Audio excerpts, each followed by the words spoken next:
How's it going, everyone? Welcome. Eulier Gonzalez here. And exactly, let's take a look now at chapter 3 of this book, the You Don't Know GS Yet, written by Kyle Simpson, as a way to understand now the specific topic that we're gonna look in part of the series of book written by Kyle, and understand this now uh, topic when you say digging to the root of JavaScript. So if you have read chapter 1 and chapter 2, which is something that I did, and just to quick recap of this chapter 1, it talks about is what is JavaScript, why the name comes out, who makes this, who now owns the trademark, and who oversees the technical specifications, which is this particular commit, what this commit does, who is this commit, and what are the things that this commit does. So what is the process of this commits to now oversees the technical spec and promote some champions, or aka proposals, that have to wait all the way up to the top in this series of stage that a champion needs to go through from 0 to 4 until it is approved in the spec. And who actually needs to follow this, and how sometimes that despite the best effort of the commit, there is indeed a reality of the web that is quite hard to understand. For example, Smoothgate is one of the examples of what happened. But in any case, do this diversity and in the nature of understanding about the reality of the web and what the JavaScript look like, or the ECMAScript should look like, a lot of the time is something that happens to developers, especially if you're working in different environments, such as the browser, the server, light bulbs, robots. But despite all of these environments, the only reality that matter is the web. So even though that, for example, here on the DevTools in the browser, it promote or give you is a console log where you can now test some of this JavaScript stuff. That is just a JavaScript friendly environment, because a lot of the time it doesn't behave as a true JavaScript environment. So for example, is they use a strict in how this actually works in this console, or for example is some particular evaluation of or when you assign values, when you define variables, whether it's a function definition or a variable, now how they are appended to the window object, which is something that is not true in JavaScript, in a true JavaScript environments. So all of this is just to describe that this particularly nature that not all JavaScript is JavaScript, and also when do we need to understand that the TC39, what is the goal, what is the purpose of the TC39, which is don't break the web. It also is to understand now what are the things that we can do in the JavaScript. So what are the approaches we can use to solve specific problems, whether it's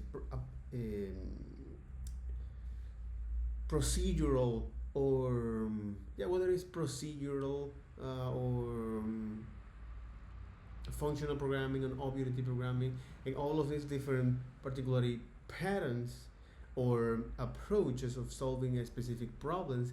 It also aims to specific things. So for example, when you have a problem when collaborations and coordinations is something important, then object programming is the way of how you can do that so far. If computation in calculation is something that is required in your problem, or this is the particular problem you're trying to solve, then of course, functional programming is a great way to do all of this. So the idea is that despite all of these efforts in all of this approach, we need to understand is what the nature of the JavaScript is. So how the JavaScript language works, which is in essence, if not in practice, is a compile language, where we have now here is a language that is going to parse and then execute your code. You cannot take my word for granted. You can actually take a look at the spec that is telling you how is evaluating is, for example, errors, known as early errors in the syntax semantics. And then you have now the runtime semantics, which is indicating is, well, how the thing is going to be evaluated at runtime. So because of the way how now JavaScript deal with some errors, right? So for example is when you have these syntax errors. Another good example is when you do have an error where, so a good example is with the user string as well, which is something that we're gonna see that later.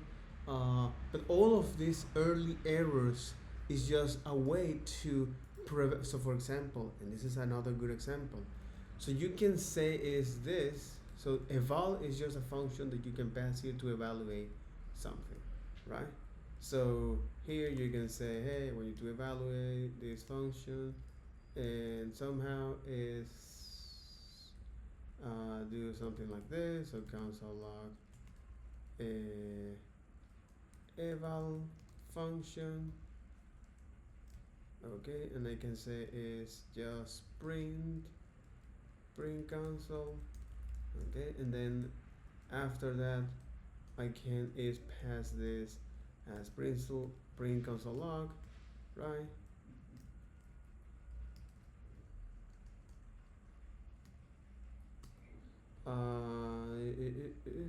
There you get it. So you can pass it something like this. Of course, it's going to refuse that because it say, hey, no, we cannot. The browser, it say, hey, I cannot and I will not is execute any JavaScript code using this function. So what happened is that here in normal JavaScript, you can override that behavior, okay, and say something like this.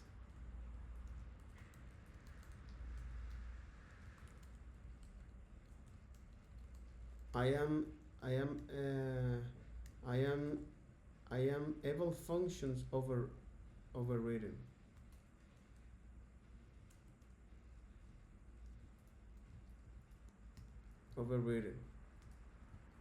Right, so here you have is this, and when you call eval is actually is calling this function. So the point of this is because now when JavaScript is assessing this kind of problems for eval and other in some other cases as well. So this is why JavaScript is itself a language that is a compiled language, right? And because what happening is when you have your JavaScript file, and when your JavaScript file leave your ID, it's gonna be transpiled into a browser safe code that it will then bundle up into something known as the or into something that is ready to be shipped, right? Whether it's doing a code splitting or that kind of stuff, and all the other optimization techniques. And then once it is delivered, the JavaScript engine parse that and then could create now an abstract syntax tree that is that abstract syntax tree is going to create now an intermediate representation of the binary code that inside of the JavaScript engine it have a compiler So for example, this is true for JavaScript for V8 engine, all right, where this indeed have a program, all right, this indeed have a program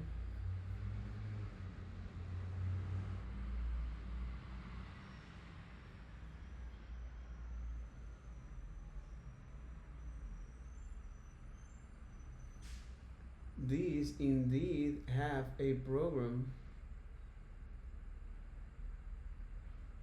okay, these indeed have a program that now is optimized. Just to make a quick recap here, so on the JavaScript engines, alright, so once it receives that JavaScript, so once the JavaScript engine receives that files, it's going to create that an abstract syntax tree. This is true for V8 engines, where now this is converting into some intermediate representation of the binary code that internally it have now a compiler that is going to do some further optimization until the code is ready to be executed and then run it, right? So all of this is the things that happen right now at this stage of the JavaScript. And because there's a concern of how quickly JavaScript can parse or execute code, there was a successful attempt to show that JavaScript is a fast language enough to run is a game using now the ASM.js, okay?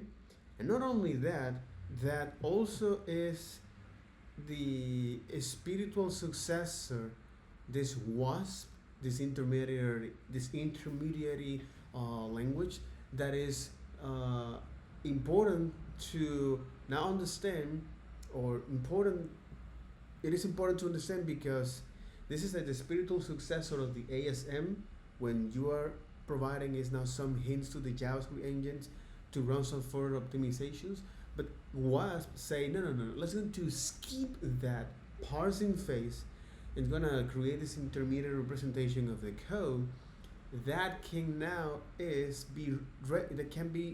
that is ready to be executed, right? So making now WASP a universal compiler of targets. So again, this goes beyond the scope of today's video, but it's important at least to understand. And when it comes to look at this particular topic called strict mode. So a strict mode, it's a this is some guidelines to help developers provide some, this is some guidelines to help developers, or this is some guidelines for developers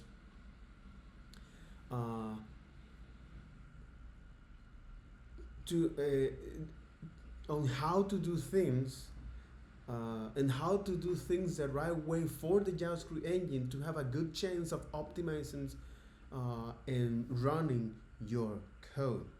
So this is the strict mode, and on the strict mode we have is this. You say this is strict mode because in the strict mode the semantics change, the behavior or certain stuff actually change. It's just to do the way of how you can tell the JavaScript engine to have a good chance of optimizing and running your code. One of them is, for example, is, hey, you can override the eval function, for example, right?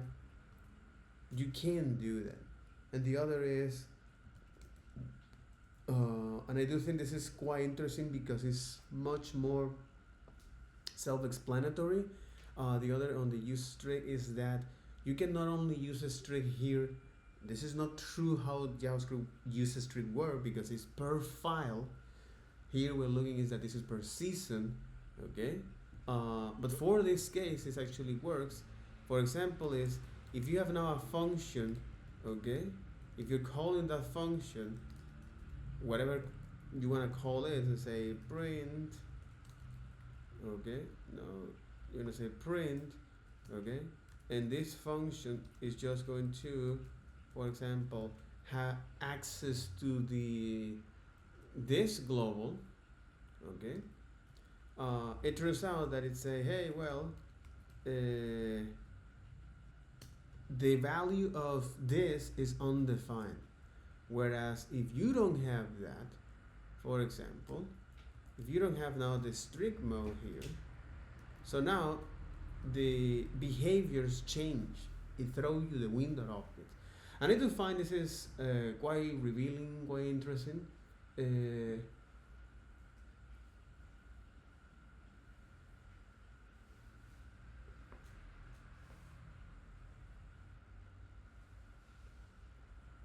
Yeah, and I do find that this is quite revealing.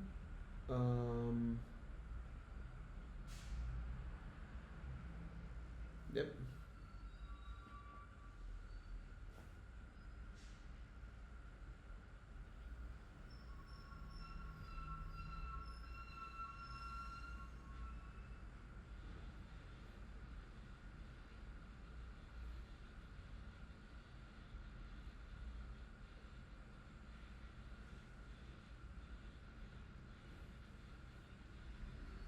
Yeah, and I do find that this is quite really important. Is to understand now about this strict mode, and this is only on the chapter one about the what is JavaScript, and then on the chapter two is just to serving the JavaScript, that each program is each file is a program, and how each one standalone is a program.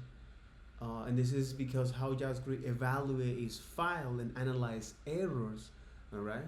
And the only way that all of these standalone files work as a single file is by sharing this global state or sharing states in these particular files at runtimes. Or if you're using now ES6 model, is by saying, hey, I do want to is now when you're doing any loading mechanism, when you're doing an import, or depend of how whether is the code is organizing that is going to share the state, or if you're importing your code using any of this using is this loading mechanism like import, or even with the import via script, they become now they act as a single program at runtime, given this interpretability along the way. But this is what is this, and because these particular programs now holds values are the most important things in is the most important information unit. So this information allows to is maintains the state in our programs, and the way how can we represent those state to show something to the user can be understandable for us is by saying, hey, this is the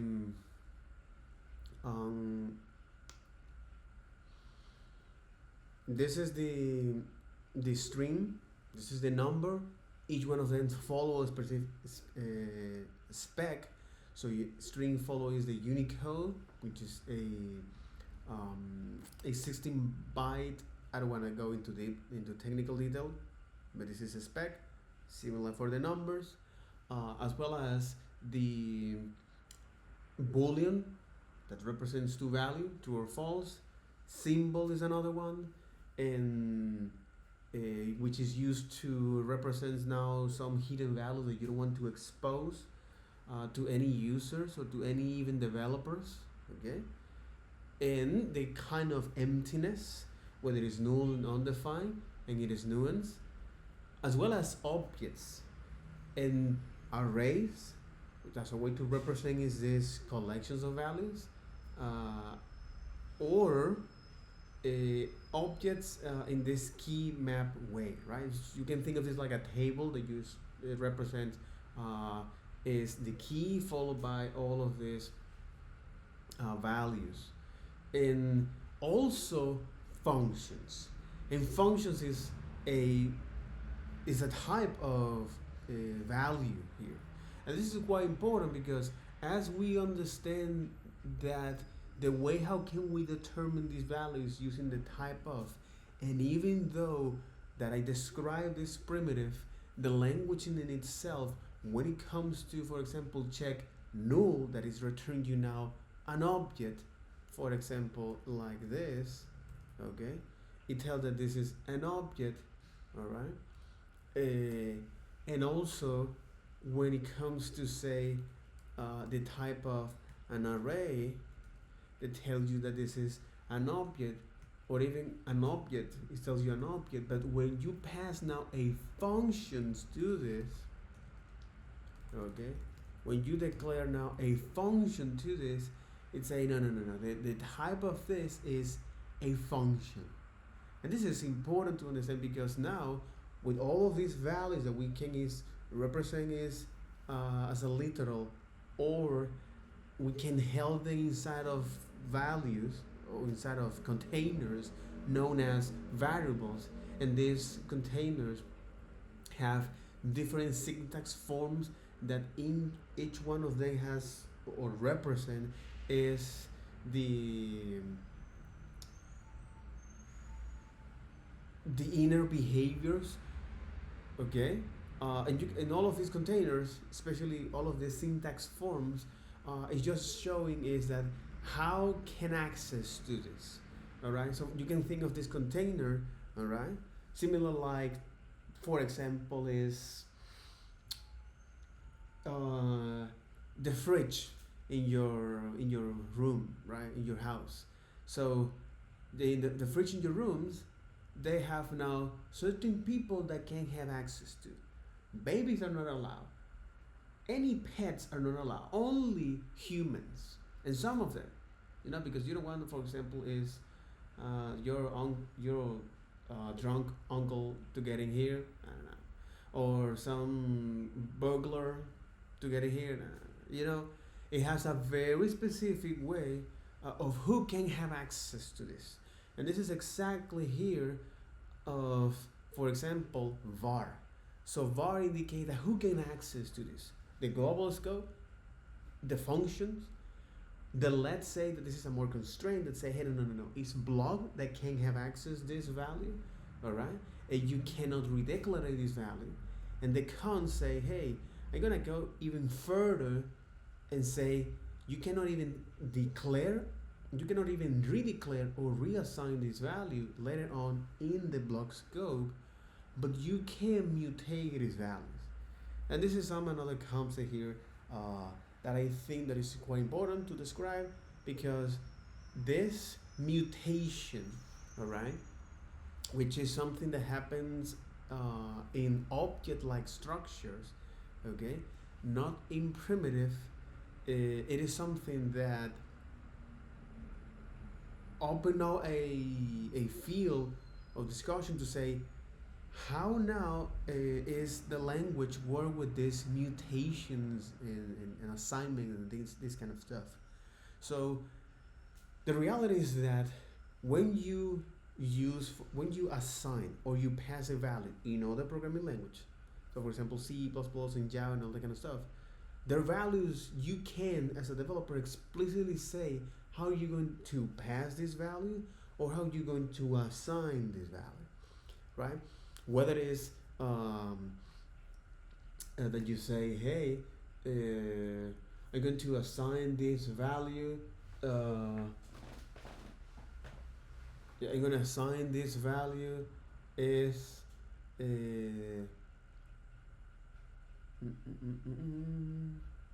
yeah, I'm going to assign this value is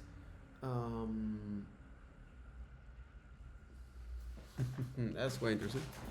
I'm going to assign this value is by copying it or by passing it as a reference, all right? The only way you can describe this in JavaScript is with its value.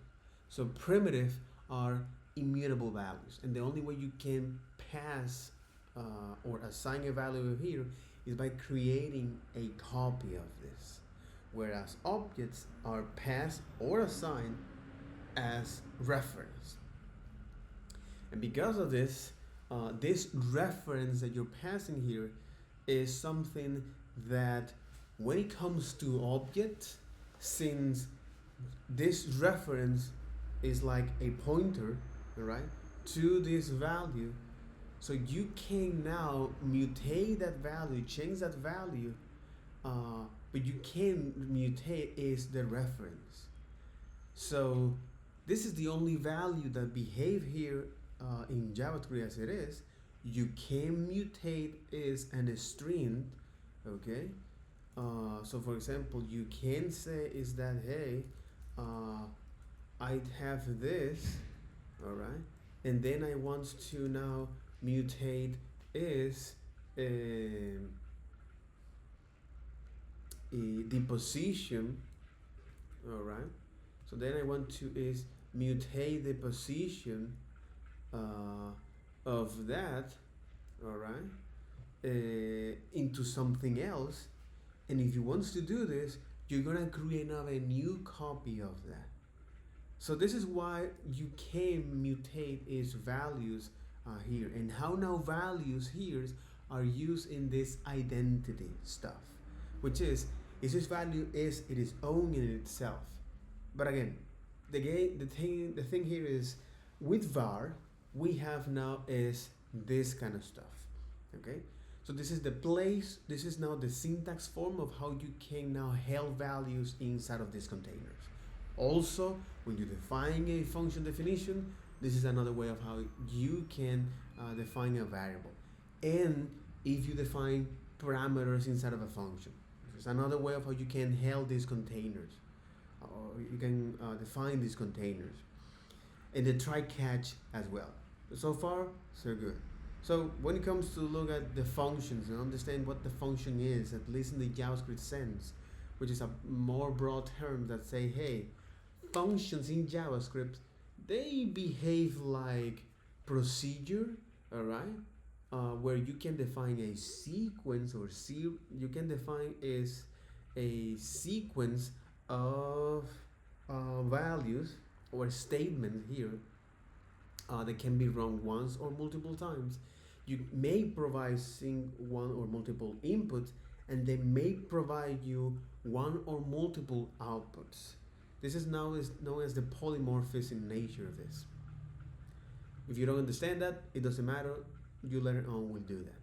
But these functions or these procedures is something completely different of the mathematical definition what a function is, which is a set of rules that you must abide to.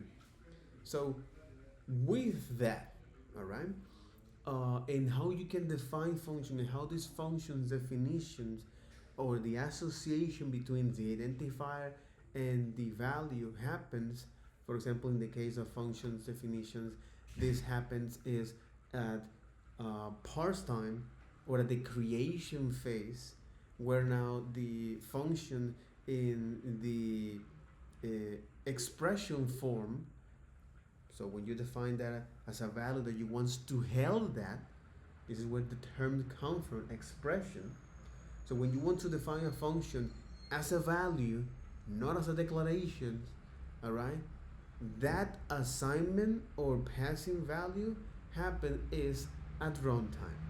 Okay, so that makes a lot of sense, all right, in terms of understanding and describing what this is all about. And when do we look at things like the, how do you call it,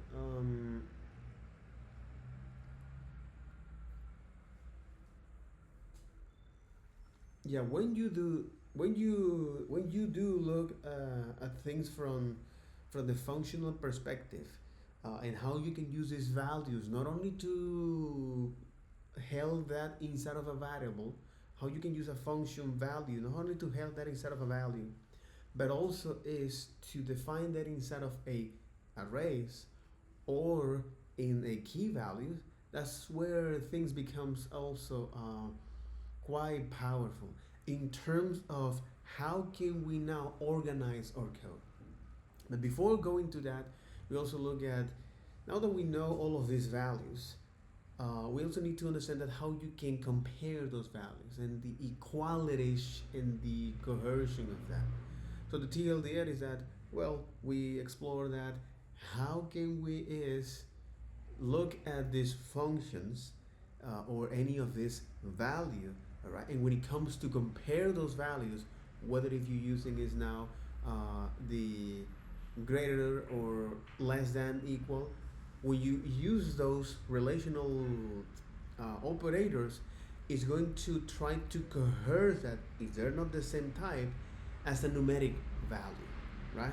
So whatever value that you pass here, and this is for example something like this, whatever value you pass here, okay, it's going to try to coerce that into a number. If it can, then it's try to is evaluate all of its code points into that, right?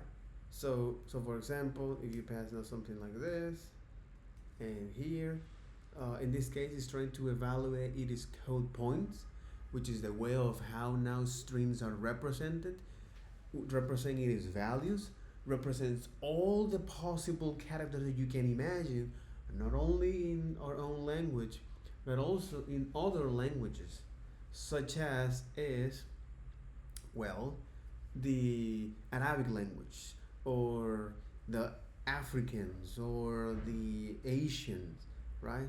Or the Han-based, like some Korean, Vietnamese, Philippines, Japanese, and so on and so forth. So all of this stuff, as well as the additional characters, right? And also emojis here. So this is a pretty long list of how the things is doing. And another is when it wants to compare if the equality or equalities, which is at the end of the day, all of this comparison is based on its identity, right? If for some reasons they are not the same the same type, so it's going to try to coerce that into a series of steps that is going to happen to. So for example, if you're trying to coerce now two different types, most of the time they will try to coerce. So if this is null or this is undefined, if any one of them is those values, it's gonna throw you true, right? If this is null or this is undefined, it's gonna throw you true. But if one of them is a string and the other is a number, or vice versa, it's going to try to coerce that string into a number. So for example, something like this, right? And if you're trying to coerce that into this, is a not a number, right? So for example, for things like a number, okay, for things like numbers, it's a hey, yes, I could coerce that into that. But for things that are not a number, for example, if you pass now a band, it will say, hey, this is false, right? However, if you, for example, now passing here is a boolean value, okay, it tries to coerce that boolean value into a number, all right? So for example, you say something like this, and somehow you say now this is string. You may wonder why this is it.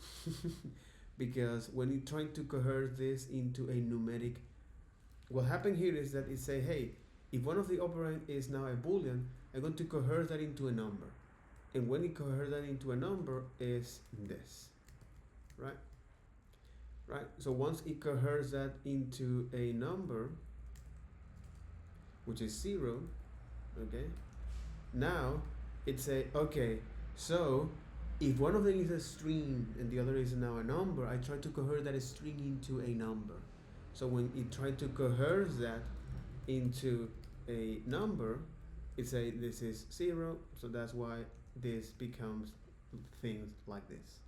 And again, there is now a particular list of how the Boolean values are determined, and it is better to look at the falsy values.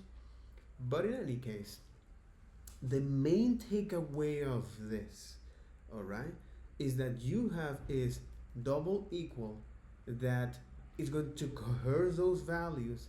You have the triple equal that is not going to coerce those values, all right, something like that. But it became so quite cumbersome when you have things like this, all right, or even though that they are the same type, all right, but they give you these things like this or things like this. Uh,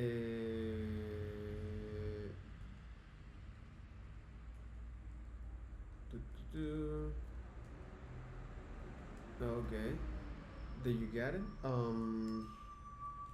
Good, great, awesome. Especially with nan, with not a number. Uh, in yeah, with things that are not a number. With things that are not a number. Chapter 2.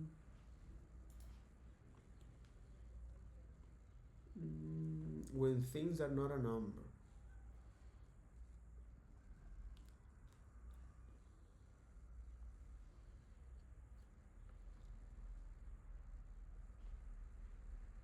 Exactly, when things are not a number. So sometimes you don't want to make this happen. So this is not what you want. You want to say, hey, if both of them are the same type, then you want to do things. So to solve this specific issue, we have now a quadruple, quote quote, quadruple equality that say, hey, I want to actually make sure that using this object.is, we can now indeed verify that they are now the same value, right? The same value and type, right? So this is how you can actually check all of these corner cases. So as we look at when it comes to compare that primitive and when it comes to compare now objects, how now objects is not compared based on it's not compared based on the content, but rather that it is identity, but rather than it is referential identity. If they have the same reference, all right, okay, that'll be good. So of course it's a yes, I'm gonna compare that based on that. But if they have different reference, okay, which in other words, if you say something like this, right, it's a no, this is not what we're gonna happen. They're not the same in terms of it is identity, referential identity. The reference are not they're not equal, right? So despite that it might be counterintuitive here to say, hey, but the content are the same, but the reference are not. So they are not have is the same reference here. And this is what we talk about is when we assign these values here in memory. So in any case, a good example might be is when you try to store things and you stack things. A good example is if you're trying to store things in your fridge, right? And you have in different places is apples and bananas, right? You have now display for apples, display for banana, and right below you have now display for apples, display for banana. Despite that they mean is the same, they have the same content, which is banana, banana, and apple in your fridge. What happened is that they are not in the same place, right? They are not on the top. There's some of them on the top, and there's some of them at the middle. Okay, and this is what this referential identity means. Where is the referent located? Okay, so the only way to say reference is to say, hey, I want to hold is that value, that content into this variable, as a container, where I say, hey, this is now this address, right? And inside of this address, or you can say is this personal info, right? And inside of this personal info, you have is things like, let's say this is name, right? So Eulier. You have now also nested things like say, hey, zip code, right? You say or address. You say address. Say inside of the address, you have now things like, hey, this is zip code. Now you have this, for example. I don't know, maybe. You have also the street, right? And then you say, hey, this is now Lavalle 4021, right? And so on and so forth. So all of this value that is defined as an object here, if for example you assign this to something else, you say, hey, personal info here, or yeah, you have personal info and you want to get is the address, right? And you say, hey, the personal info, I do want to get is only the address here, right? So now you have is values assigned to this container, the personal info, a subset of values assigned to this address, and let's say for some reason you say, hey, this is now user one, personal info, and then you want to now assign that. I don't know what personal bar. What the fuck personal bar? Anyway, personal info, and here what you're saying is, hey, because I'm going to assign or pass a value, in this case, assign a value, I'm going to now is not create a copy. I'm going to now is create a reference here. So the explanation of this is because back in the old days, when you don't have that amount of memory, you want to save a lot of resource as much as possible. So this is why, or this is a use case, or this is I want to me playing devil advocates here, to say, hey, if you have constraint with memories, well, and if you want to create now values, especially this kind of value, so one way to work with is to say, hey, I'm not gonna create copies of all of this, and in fact, I want this to now is anytime that you require this value, okay, in this container, I'm gonna have is a reference to that. And if for some reason that reference changed, the original reference changed, therefore, well, the others as well. So in this case, unfortunately, because you can use this now here like this, right? You can say, hey, the name now will be is Arturo, all right, somehow, and then anybody that has a reference to that, any variable, any container that has a reference to that is going to update that. So in our case, user one personal info, it's a, hey, now the name is what the French does, Arturo. Okay, so because you have this particularly nature of the JavaScript, that's why functional programming say, no, we're not going to modify, we're not going to mutate the state of the application. And in fact, we're going to just create or recreate a new state of the app, or the value here, this new computed value here. And we're going to do that without mutating and changing the nature of the language, right? And I do think that this is quite compelling. Wait a single moment.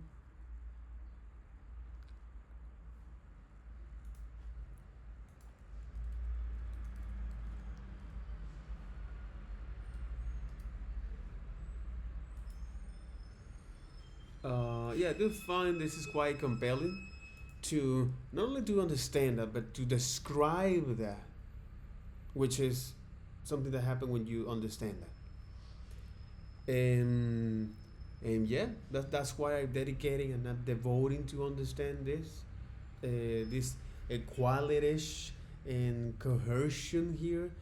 And as we discuss that we can use different type of values, and function is a type of values that can be used as a way to organize our code, whether it is in a function, in a class, or using an ES model. In each one of them are just attempts to help us organize is the code in different specific stuff. So in other words, in a class, we can group all of this unit of information. The class wants to say, hey, I want to now create is this custom type, okay?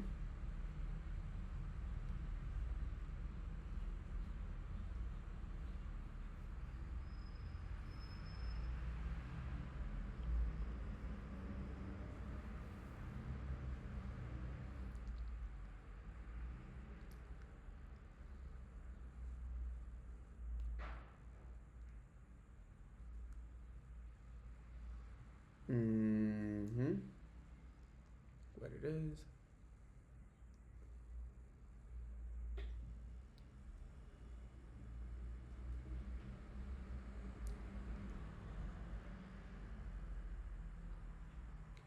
Um,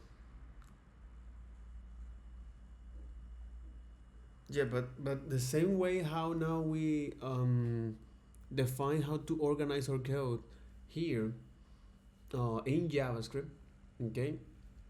I do want to now organize code as a class, as a function, or as a model. And in the case of the class, is to say, hey, I want to is define a yeah, the traditional sense of that, or the definition sense of that, is a class in a program is a definition of a type, custom data, status structure, okay? Um, yeah. So the class here, the definition here is to say, hey, in the program. So in the program, a class is a custom is a type custom data structure that has its own data and its behaviors that we can operate on that data, right? So this is why we have is this particular class here, but the TLDR of this is that I want to do an emphasis is on what a class is in a program, right? That this is a type of custom data structure, or this is a type, okay? Or it's a definition, because you are describing here. So it's the definition of this type of custom data structure with its own data and its behaviors that we can operate on that data, right? So for example, if in the case of page and the notebooks, and a good example that is making here, all right, and how we can now is, for example, is inherit or pass down, or in the case of JavaScript, is to have access to the data that we define in this base class, and we can now have access through their data and their behaviors via the keyword called extend. And when you need to invoke that superclass, we can just use super, as the name suggests, right? And so all of this is just a way of how can we organize our code. And the other is using now a functions or a models, all right? And using now classic models is just like using a function and then exposes the public data to that, all right? Whereas the other is now using is the ESM. The thing here is that it changed in terms of that with class we need to invoke and we need to create a new instantiation of the object, whereas with function we do not need to create is a new one, with in fact going to return a new one, a new API in that case. So for example is this, right? So we're going to return is that. Whereas now in models, okay, here we're going to define all of these different behaviors that's going to use, and return that is the data in itself. But as you can see here is that returning is the values here.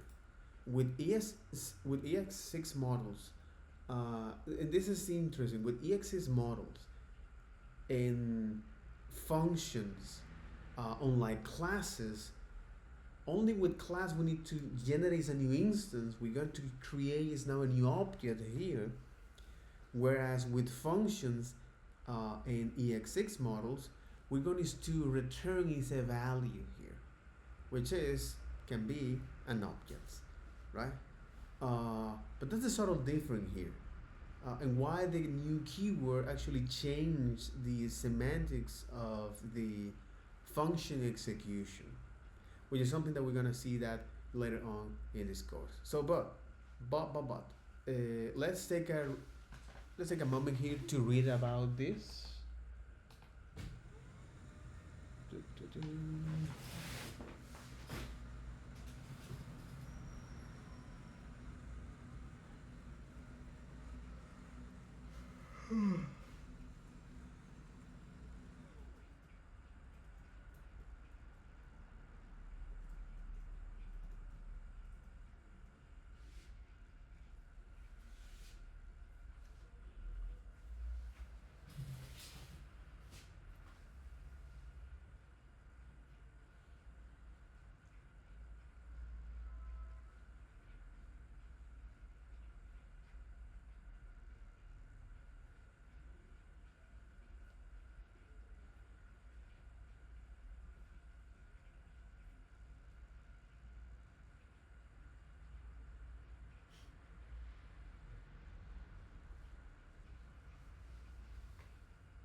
Okay. Let's read about this. If you have read chapter 1, which is I briefly described, and chapter 2, and take the time to digest and percolate, percolate, percolate, percolate. How do you say that in Spanish? Filtrarse, percolate. If a liquid percolates, it moves slowly through a substance with a very small holes in it. Oh, percolate. Oh, the seawater percolates down through the rocks. Okay. How do you say that in not British? percolate. Holy moly. Percolate.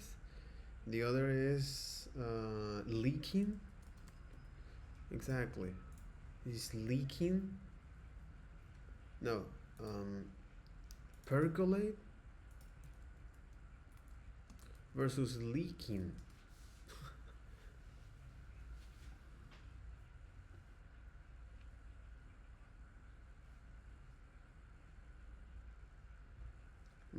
To make coffee in a percolator. But what is the difference between percolate and leaking? Oh, English vocabulary. Here we go. Please.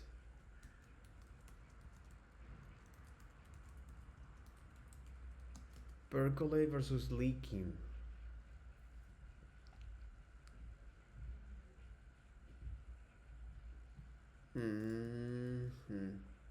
Answer with AI.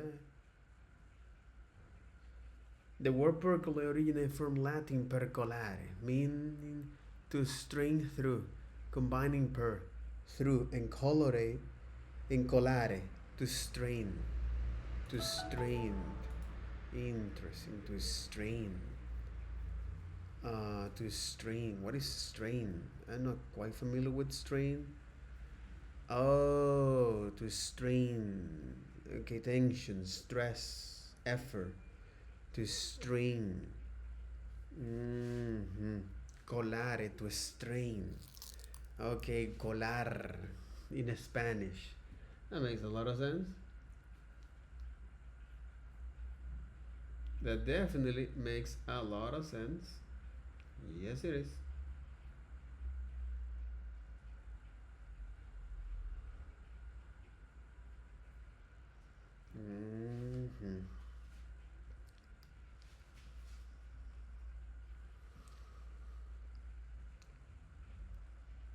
Leak versus percolate.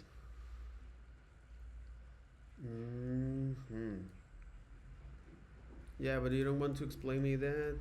You sucks. What about cloud?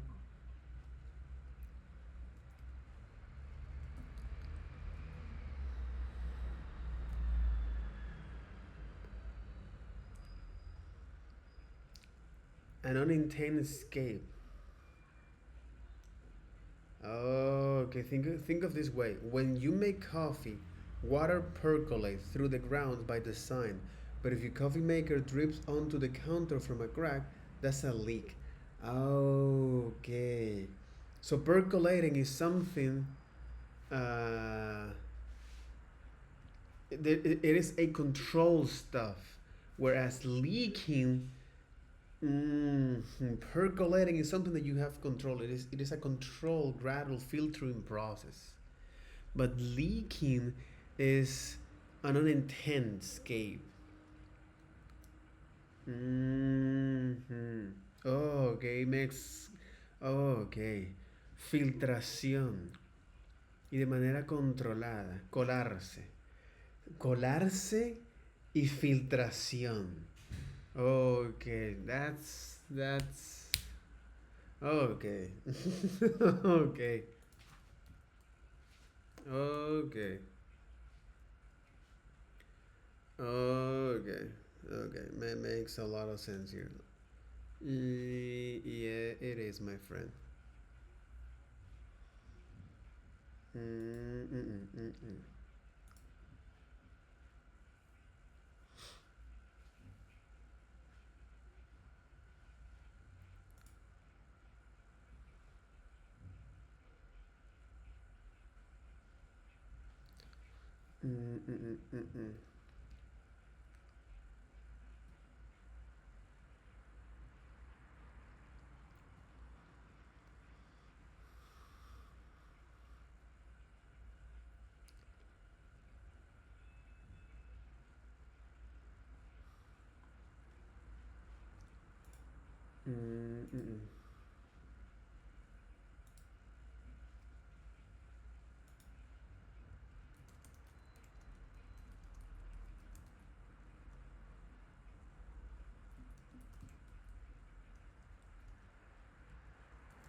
So you're hopefully starting to get JavaScript a little bit more.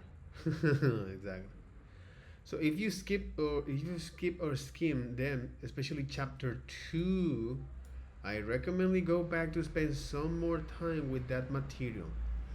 In chapter 2, we survey syntax, patterns, and behaviors at a high level. In this chapter, our attention shifts to some of the lower level root characteristics of the JavaScript that underpins virtually every line of code we write. Okay, the low level root characteristic of the JavaScript.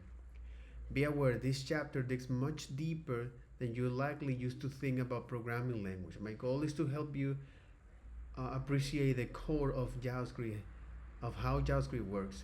What makes it thick? This chapter should begin to answer some of the why questions that may be cropping up as I explore JavaScript. As you explore JavaScript. However,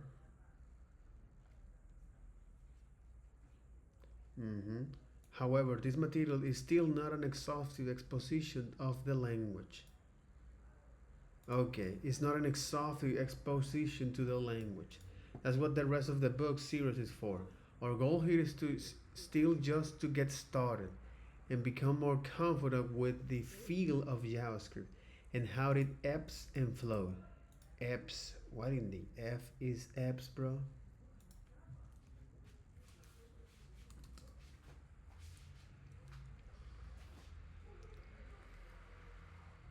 The receding of an ongoing tide. How do you define that in Spanish?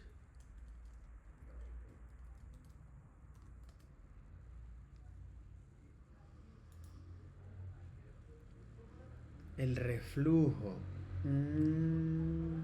Marea menguante, decadencia. Decline, bajar. El reflujo. Menguar. The ebbs. Pero esto es the ebbs. Interesting. And how the ebbs and flows. Cómo se contrae y fluye. Don't run so quickly through this material that you get lost in the weeds. I have said a dozen times already, take your time.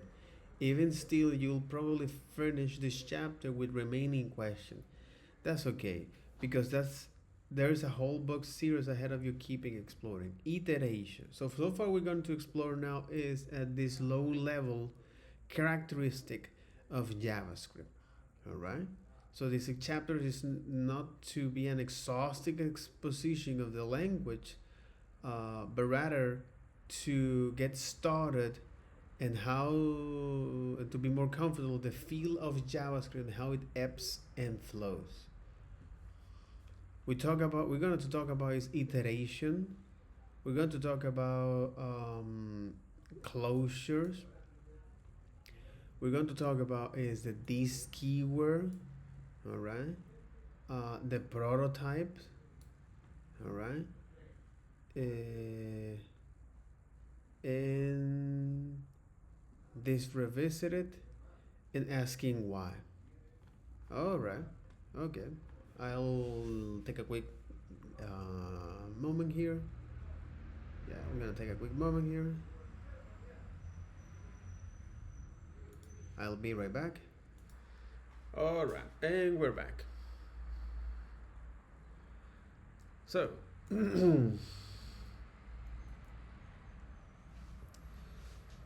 so in this chapter, we're going to dig into the ebbs and flows of the feel of JavaScript, especially to get more comfortable with it.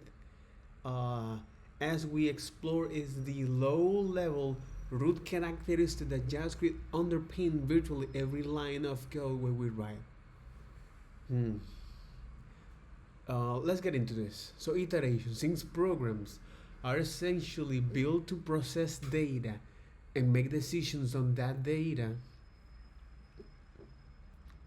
this is the reason why actually I create this even my own system, right?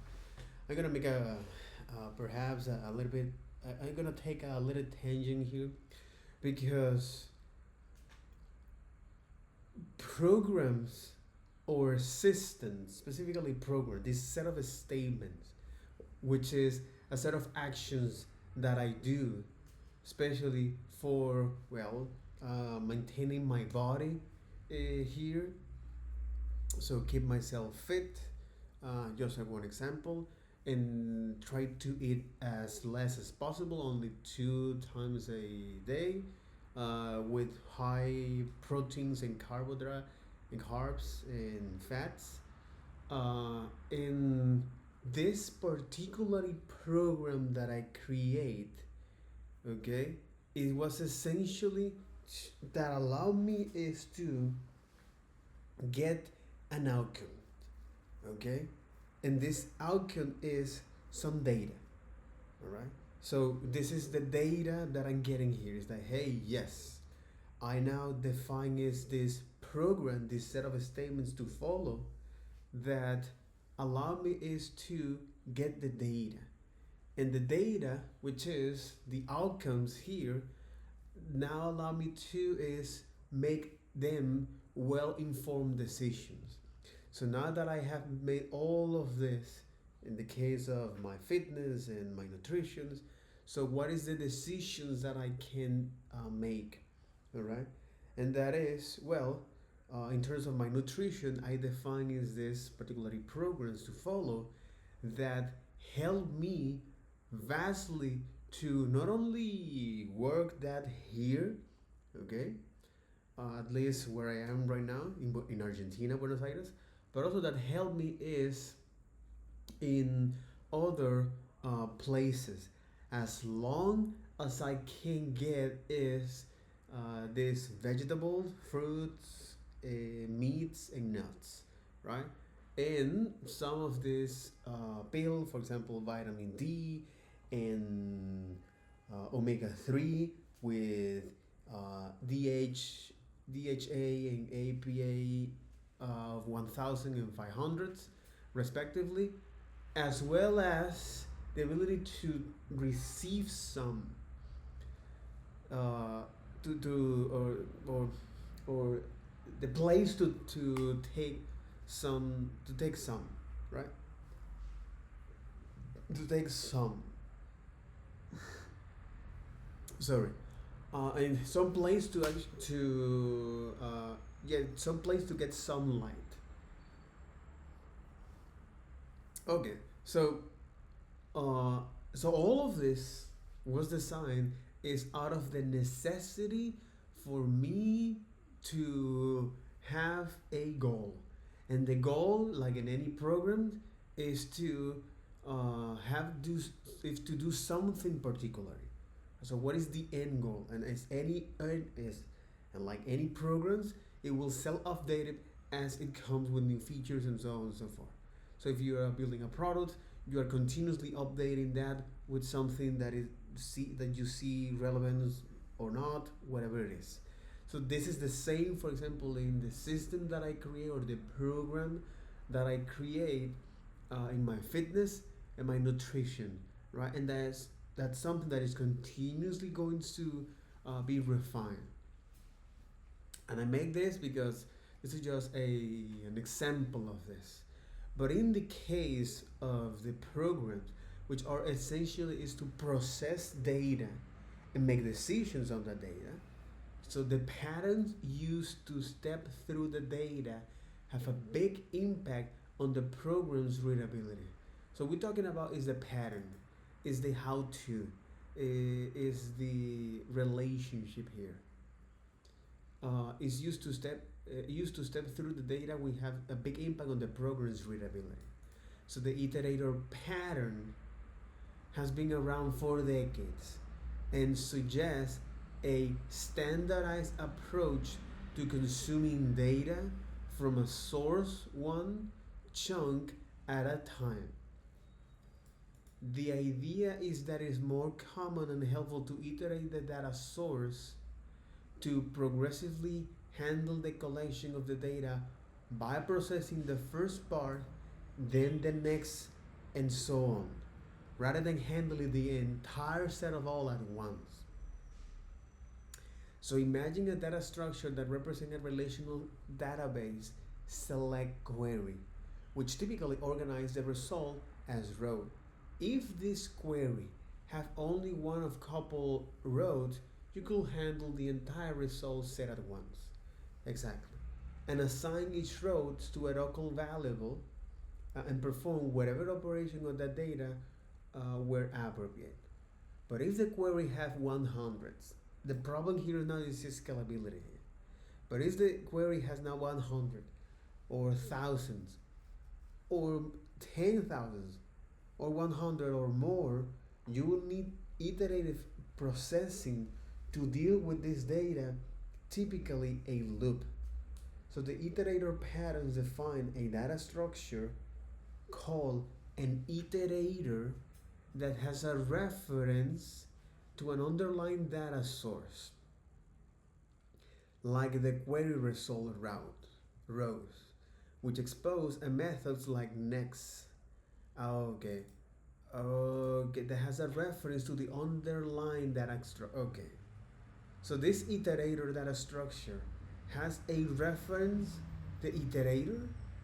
Okay, the iterator has a reference to an underlying data source, okay, like a query results rows, which expose a method like next, among other ones, all right? So calling next returns the next piece of data, a record, a row from a table query. You don't always know how many pieces of data that you will need to iterate through. So the pattern typically indicates completion by some special value or exceptional ones. You iterate through the entire set and go past the end. The importance of the iterator pattern is adhering to the standard way of processing data iteratively, which create cleaner and easier to understand code as opposed to having every data structure or source define its own custom way of handling its data. So after many years of various JavaScript community efforts around mutually agreed upon iteration techniques, ES6 standardized a specific protocol for the iterator pattern, which is a convention to say, hey, if we want to consume these large collections of data, it'll be much more easy for us, despite the length, despite how the data structure is organizing, all right, this iterator pattern, which is part of the design patterns, all right, whether it's the iterator or whether it's the proxy, and this is something, okay, here we're starting to now get into the field of applying those patterns, right? And there are some detractors of using these particular patterns or not.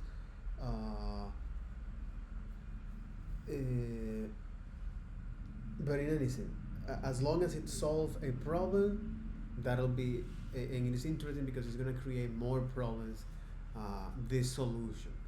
Because the source of the problem is not the solution, it's the problem in it itself. But that's another thing to go with. So the protocol defines a next method whose return is an object called an iterator result. The object has value and done property, where done is a boolean that is false until the iteration over the underlying data source is complete.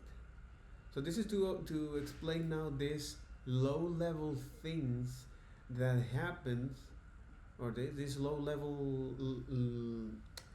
level root features in JavaScript that affect virtually every line of code that we wrote. Okay, or every line of code we write. The other is consuming iterators. Again, I am quite familiar with this because the whole point of this is that because in and all of this is just to describe this one point of view of what a program does. Okay, so a program is not only so a program is usually built to process data, okay, and make decision of that data, and the patterns used to step through the data have big impacts on the program's readability. Now, here we're talking about the consuming iterators. With the ES6 iteration protocol in place, it is workable to consume a data source one value at a time, checking after each next call for done to be true, to stop the iteration. Exactly. But this approach is rather manual. So ES6 also includes several mechanisms, syntax and API for standardized consumption of this iteration. So giving an iteration of some data source, where now this iterator is a reference to an underlying data source or data structure. All right.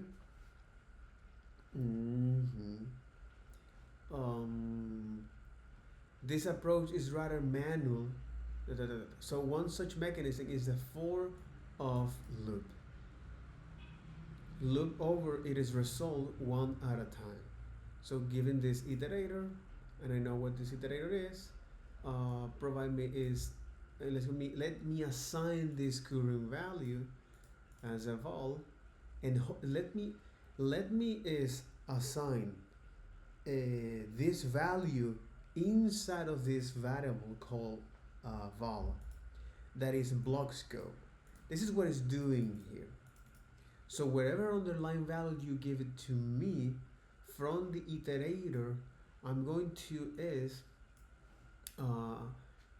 assign that inside of this container, inside of this variable. So we'll omit the manual loop equivalent here, but it's definitely less readable than the for of loops. We'll omit the manual loop equivalent here, but it's definitely less readable than the for of loop. Another mechanism that's often used to consuming iterator is the triple dot operator. This operator actually has two symmetrical forms, spread and rest, or gather as I prefer. The spread form is an iterator consumer.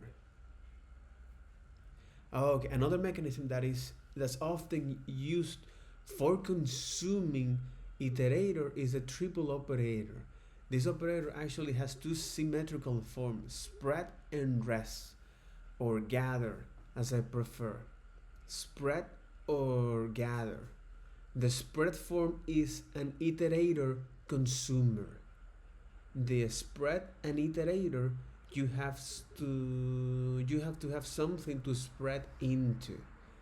Exactly. And there are two possibilities in JavaScript: an array of argument lists for a function call like this, an array spread, where this is now an iterable, and a function called spread. Exactly.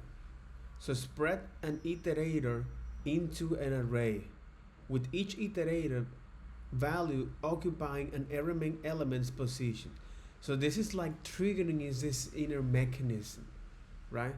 This is quite interesting. The question is that how can I actually look at the triple, so at that, man? Let's say ECMAScript 2026. How can I actually is at that? For example, the iterator, language statement, iterator. For example, this. Exactly, the iterator constructor. Control abstract objects. Especially the spread or the triple. Let me take a look at MDN docs here.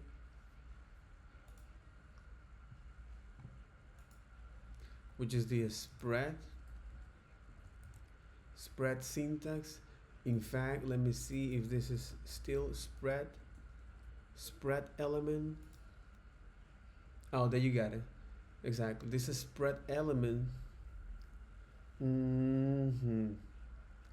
Okay. Arise initializers. And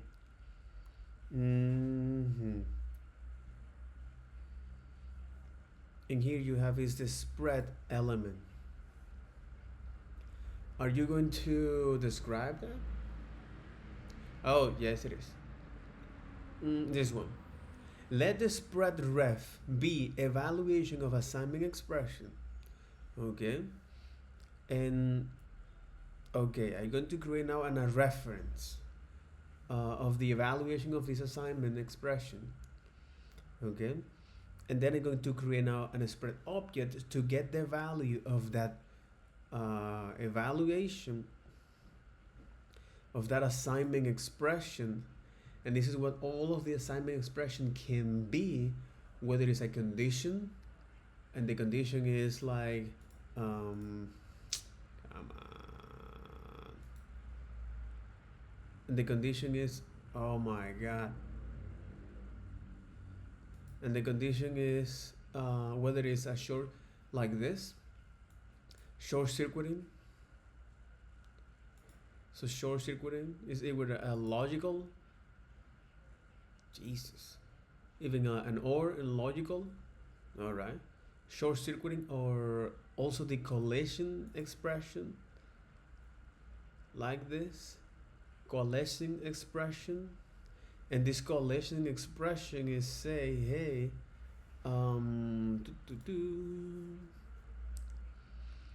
yeah, this collision expression head, which is in this, how this is evaluated. Collision expression head, bitwise or operation, it's a let the left ref be the evaluation of collision expression head. So it's going to assign two variables, ref and value, and if the value is either undefined or null, then let the ref be the evaluation of bitwise or operation, and return the get value of this, otherwise return the left value. So in other words, this is as a way to check for nullish values. So for example, this is undefined, it's gonna return is this, right? But if you do have any value here, it's gonna return that, right? This is to verify is another conditions here.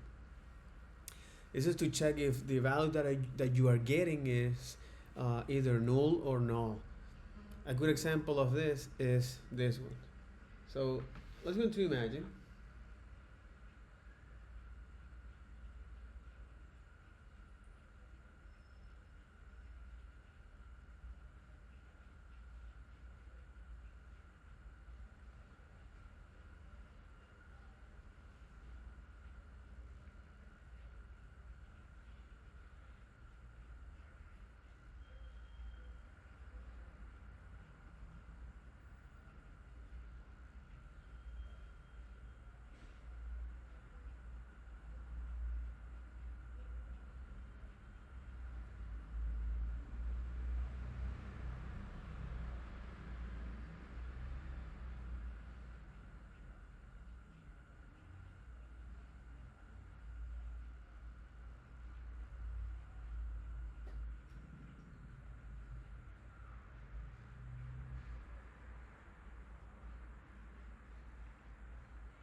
So for example here, and I think this is quite cumbersome to know about this. When you pass now a null value, for example, this is just going to print, print. I'm gonna have a value, and if you don't pass any value, this is empty, right? If you do, for example, pass a null value to this, all right, then you say console log value, okay, and then you say, hey, it's like, hey, hello world, hello world, right? It is printing that as expected, right? So far so good. But if you, for example, you are evaluating that at runtime and then you pass now some null value, unfortunately it doesn't actually take this as it is. So because despite the fact that you in JavaScript you are telling explicitly this is happening when it's not the strict mode. However, when you use a strict mode, all right, this still happens, and this is not what you want to, because for example, if you pass the undefined, it actually now takes that as it is. But because somehow when you're passing now null, and the type of null is an object, all right, unfortunately when you do pass that value to that, especially null, it's gonna receive that as an object, and therefore it's gonna detect that this is a value. This is quite weird behaviors that happen here, but it turns out you can solve this right now is by saying, hey, if you don't have any value here, so not even evaluating is this here, because it clearly doesn't work properly. It's in fact saying, hey, redeclare that value to say, hey, if you have something, good, give it to me. If it's not, then please let's make this empty. So now if we evaluate the value here, all right, if we pass now, oh crap. So if we say value here, so we are reusing is the value here to actually make sure that we get something that it is, right? Something like this, or is empty,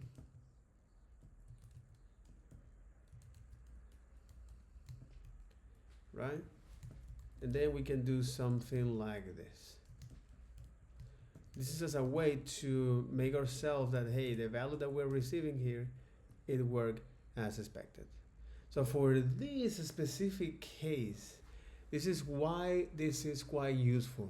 When you want to provide, when you want to make sure that you want to provide unique values, right? So that's quite cumbersome, I must say. Okay, because you can do things like this, They say, hey, this is not an expected token. You can define this. This might be a coalesce expression. I don't know what the mean coalesce means. Let's dive deep into this. Coalesce meaning here.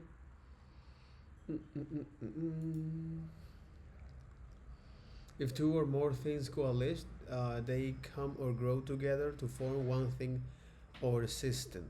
Oh, okay, like to convert, to convey, coalesce. Let me see if this is actually.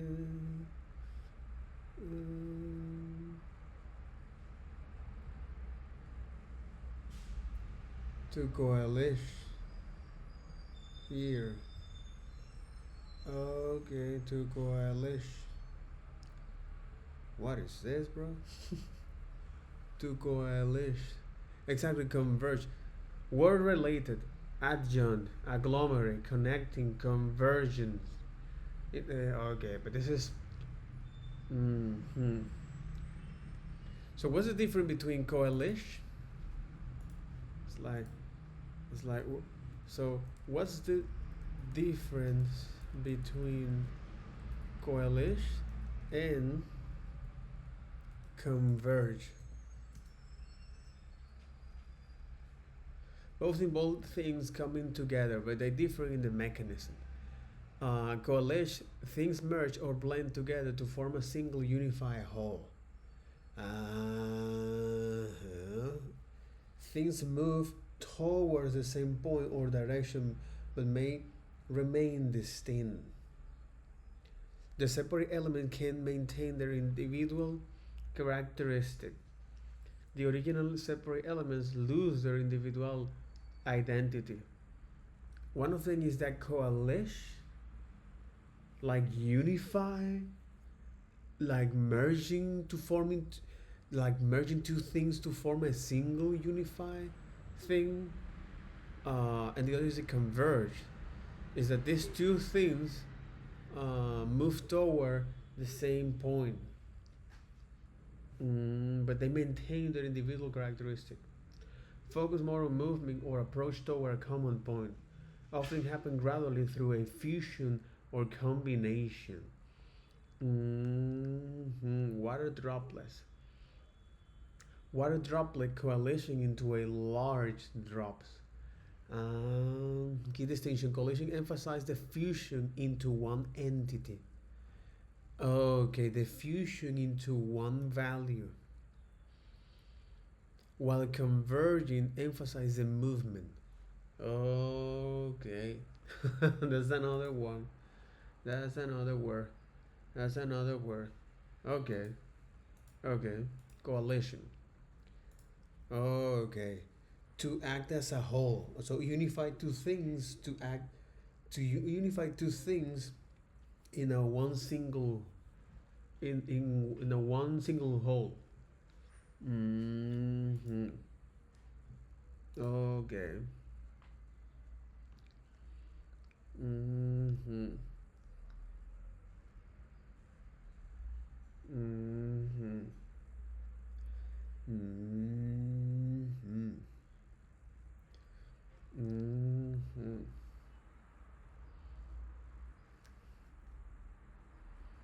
And this is the conditional operator, but here we are evaluating is the coalition.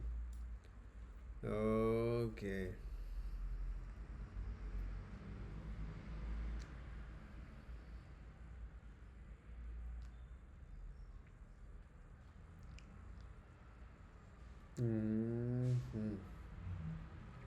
And again, this operators, these binary logical operators, this binary logical operator, whether it's and or coalition, both of them return is the value, right? So this will return the value of the left, the value of the right if the left is true. This will return true. This will return the value of the left if the value exists or it is true. It is true t value, and this will return is the value on the left if that exists, is that it's a true t value, all right? Because if this is 0, well, it's just only for undefined and null. Exactly. It's just only for undefined and it's just only for the kind of emptiness. Okay. All right. Okay. So with this distinction here, okay, I do want to look. So we were evaluating is the assignment expression, whether it's a conditional expression or these logical operators, all right? uh, as well as the yield expression, arrow functions, async arrow functions, and left side expressions similar like this, left hand side of expressions with this and this and this one.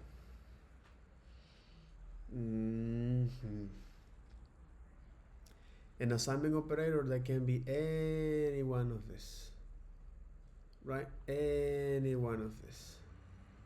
So, is this just for the spread here? To understand now the spread here. So this spread element, which is triple assignment expression, it say, hey, let me create now a reference to the evaluation of this, and also is an object to get the value of this, right? And it's creating is a reference to the underlying value here, be evaluation of assignment, and the evaluation here is this, the syntactic directed operation. Evaluation takes no arguments and returns a complete record. Okay, so this is going to return is now a complete record of this.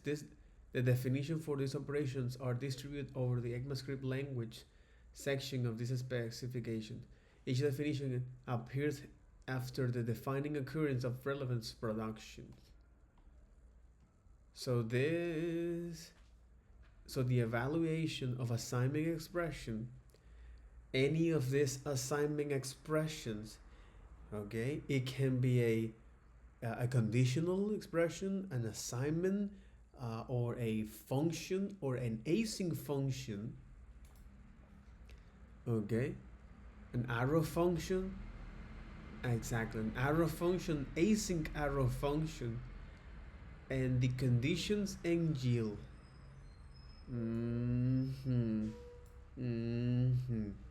So you're gonna create a reference of that, and then you're gonna create now an object variables to get the value of that reference. So internally, right? And then it say I'm going to create now a record that is a get iterator of this object reference sync, okay? And the get iterator is the abstract operation get iterator that takes arguments object and ECMAScript language value in kind, sync or async, and returns either a normal completion containing an iterator record, okay, or a throw completion.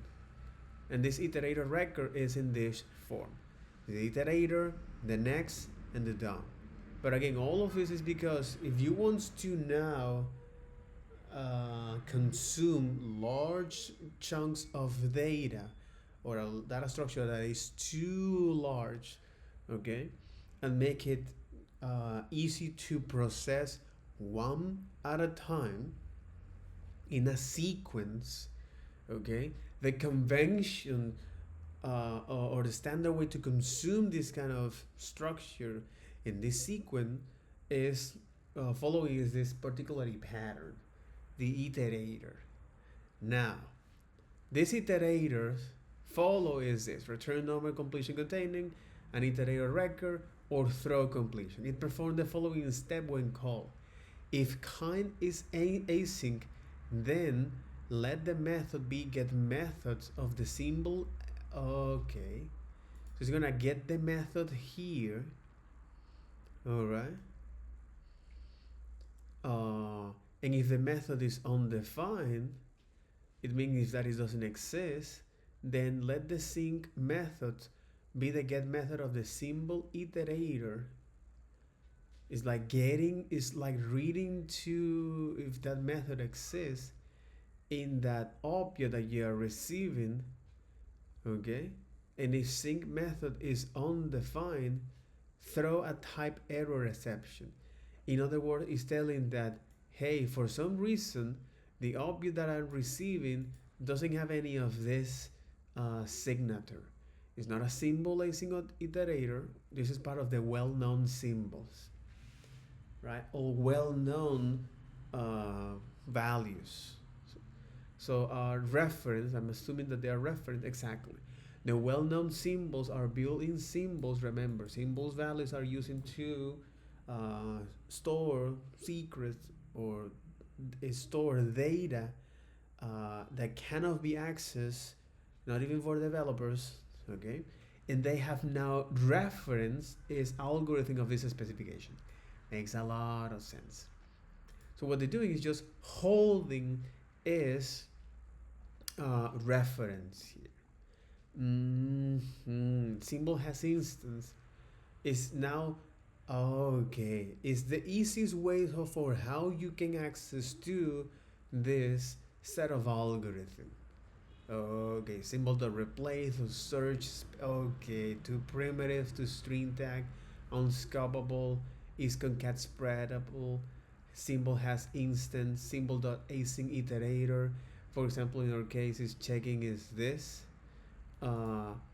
If that object contains now this reference, which is a method that returns the default async iterator for an object called by the semantic for a weight of statement, or it have this, all right? So if the object that is receiving isn't somehow represent this iterator, okay, if it's not, throw an error. Throw a type error here.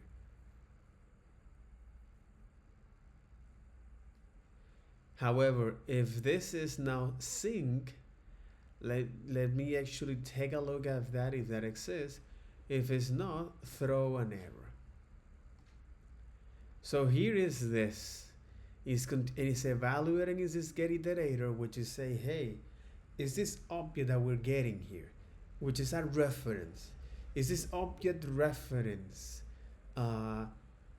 contains in it is prototype change, right?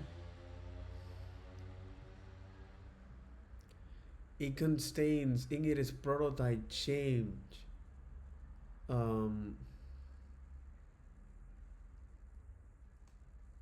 Exactly. It contains is that particularly reference of that algorithm.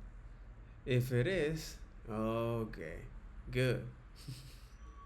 Exactly. If not, so get iterator. So all of this is just to get the iterator. Return create async from sync iterator, or get iterator from methods. So here we are now this. It's going to create now a variable, a container that say, hey, let me get this iterator. Let me identify if this is now an iterator here. Okay. Let me identify this is an iterator, and if it is, okay. So repeat is the following. Let the next be the iterator step value, but if even this is actually doing this algorithm. Okay. So for example, if we define this kind of value here, okay, we can do this, or we can do this is another one. We say array. In this form, say the length will be now 9, and then I want to do is this, where is, hey, the value and the index in my case is I want to make all of the index plus 1, right? And there you get it. So this is how you can create now a collections of value of this.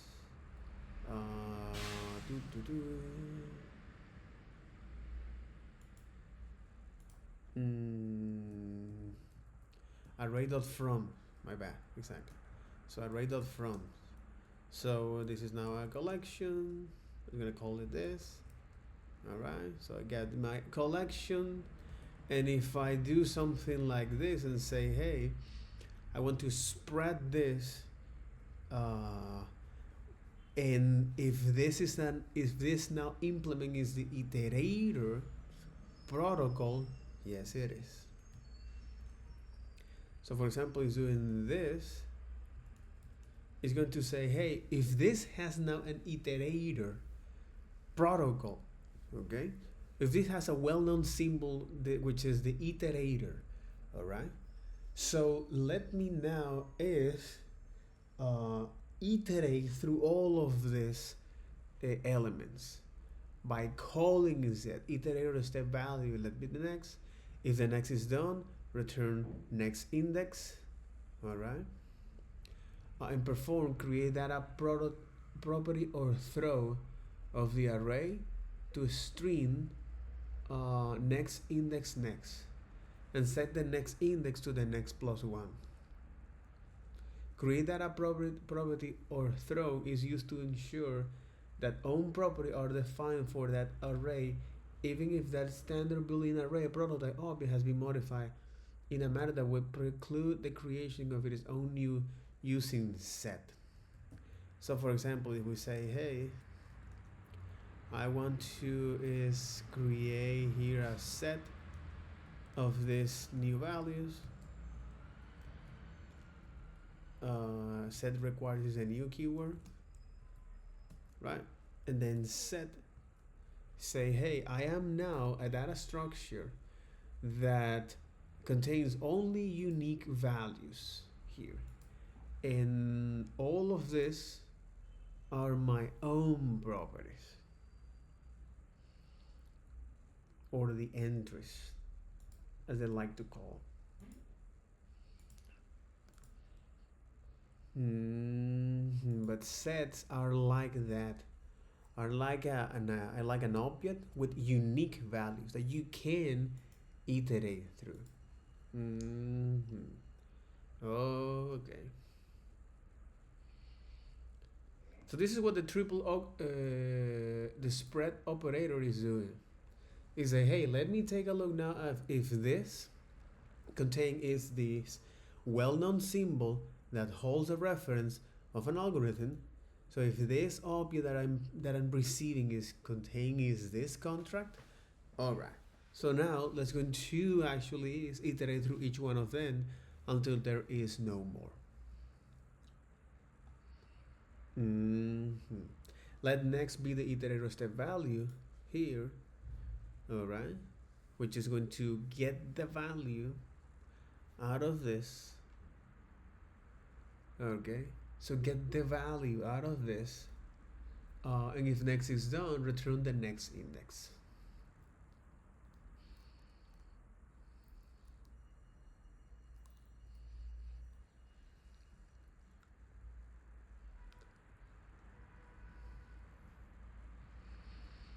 Okay, so we are looking at this. It's just because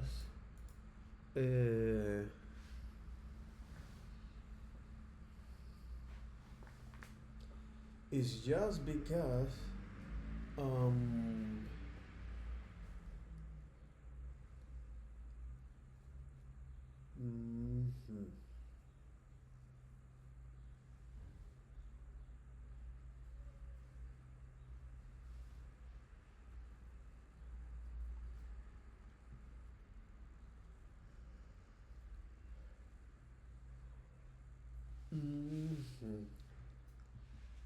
okay. It's just because of these behaviors. But now I know for sure what the spread operator is doing. Holy crap. This is one of the powerful things of reading the docs. This is one of the powerful things of look up the source of this stuff and understands truly what the things is doing. Exactly, whether it is this, you can use this as it is. You can also use it as a function argument. You can also use an array literals or objects literals. All right. So It's going to evaluate an expression here. It's going to evaluate now in an expression. So for example, you can say something like this, array or new array, say new array, right? And then you say I prefer to go with this, I prefer to go with var because I want to redeclare this. Var, and then you do is this, where now this, the following can be an assignment expression. And this assignment expression is of the following norm. It can be a conditional expression, it can be a yield expression, it can be an arrow function and async function. So for example, let's say you have this thing, right? In this new var, you can say, hey, if for some reason name exists, okay, then I want to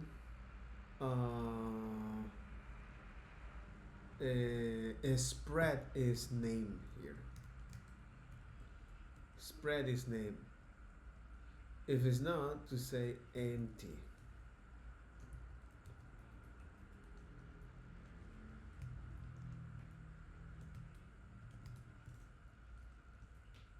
In this new array, we'll have my name is there. Oh, name doesn't exist? Really?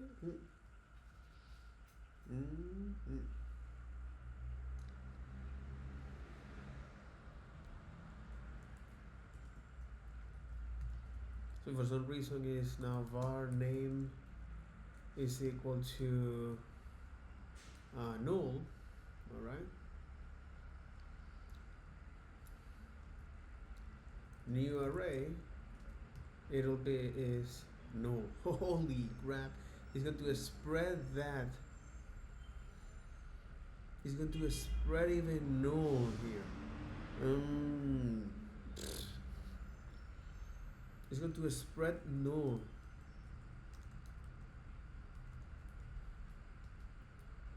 And if you say now this new array is undefined.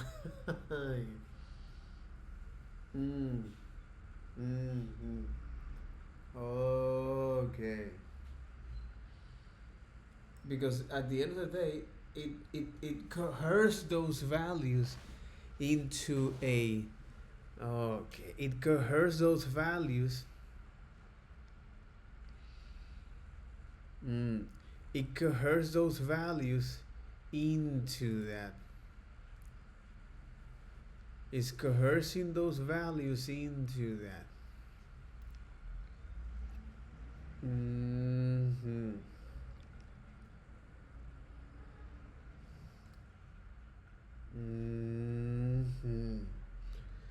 It's coercing those values into that.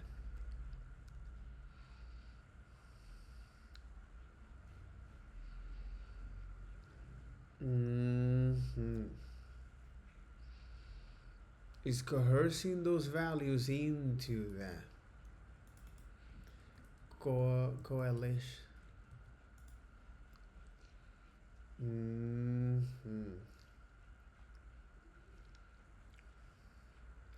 If the value is either null or undefined or null, then left the right ref as a bitwise OR operation.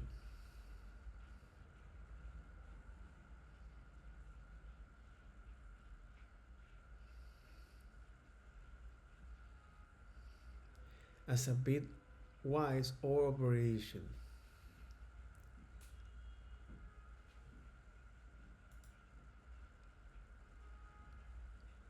As a bitwise OR operation. Bit SOR operation or bitwise OR operation?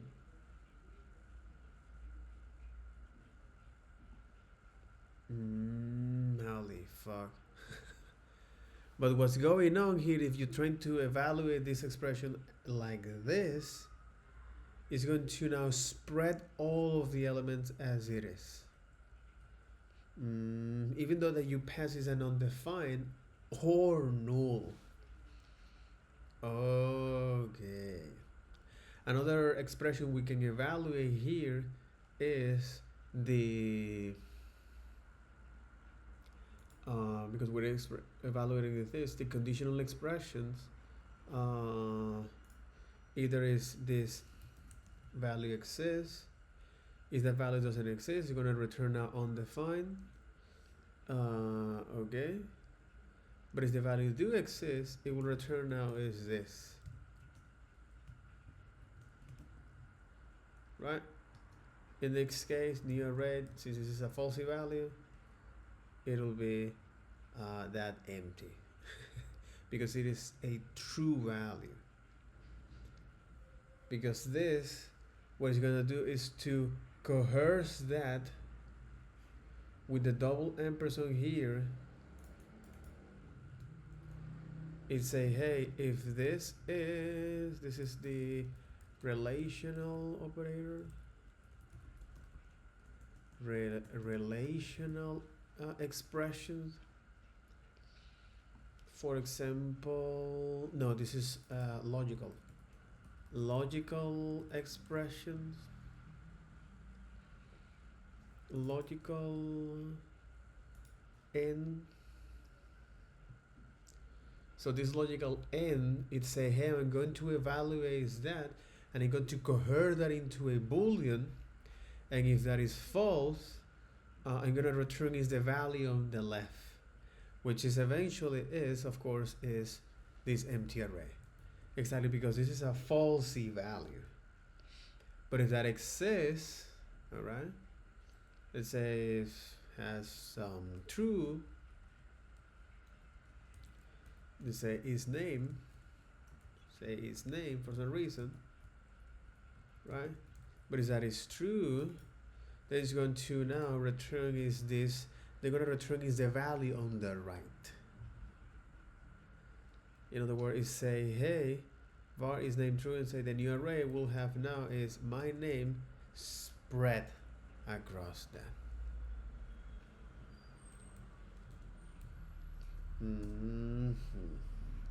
So my name will have now that is spread across that. Okay, good.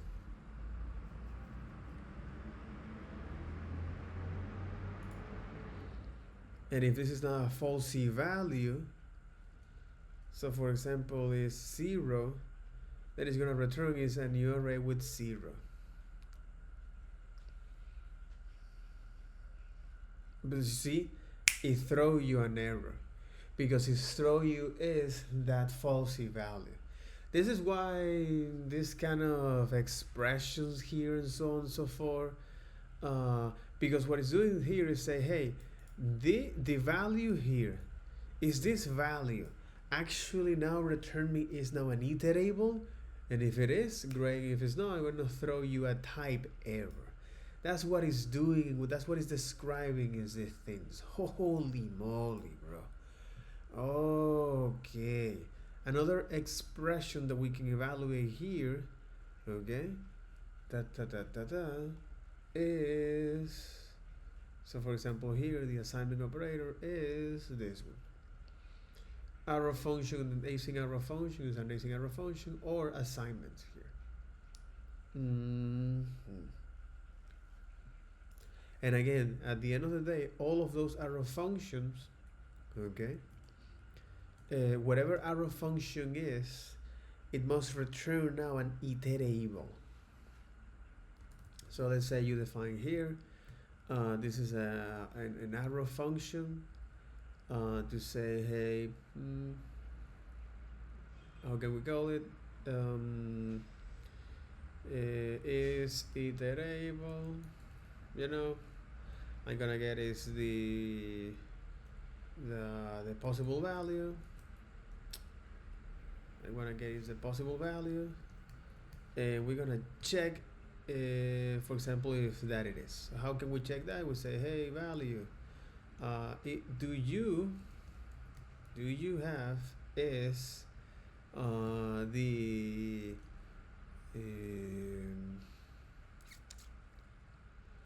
do you possess is under the prototype change, all right?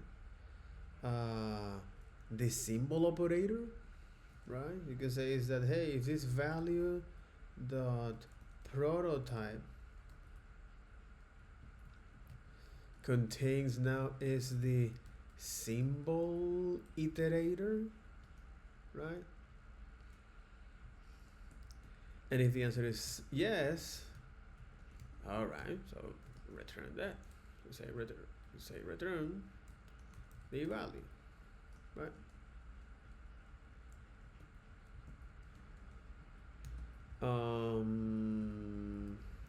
Another thing you can do is this one. Say, hey,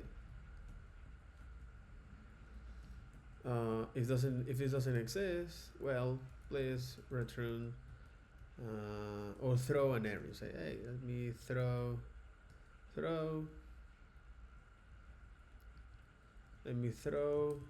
error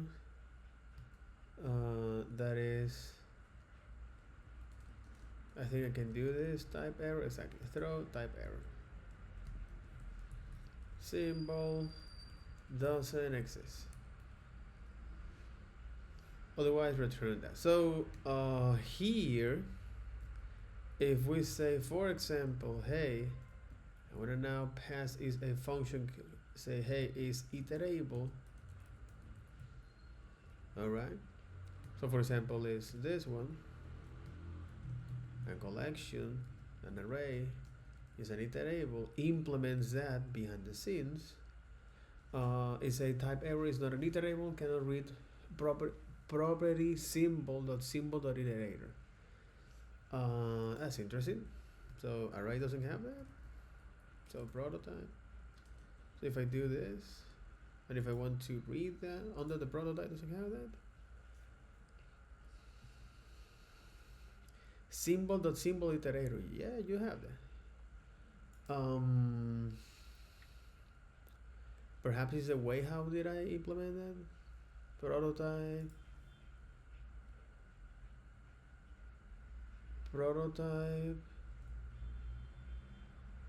Exactly. This live under the prototype, right?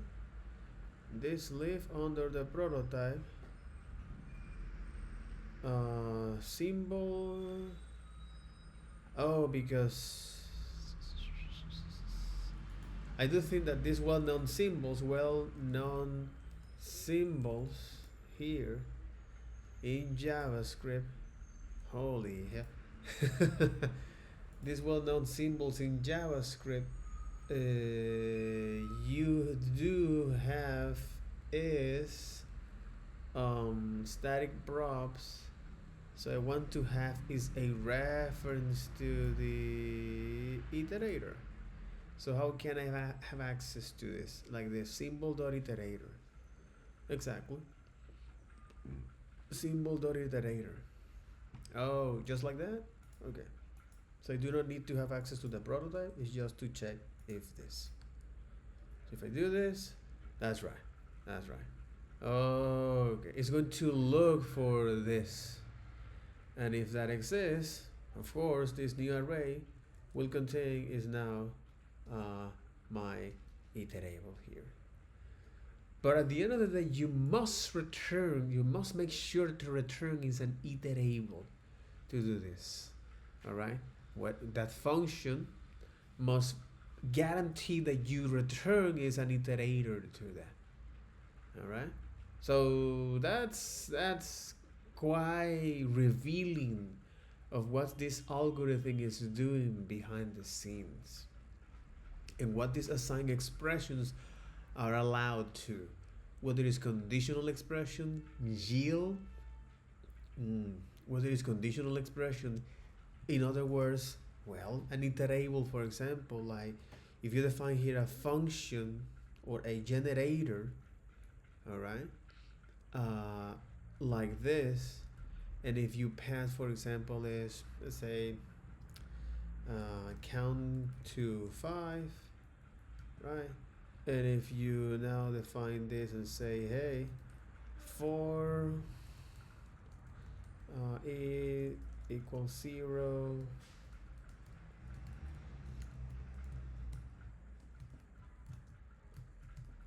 Yeah, 4 equals 0.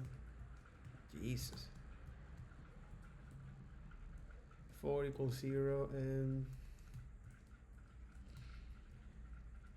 and this is, as long as this is E is less or equal than 5.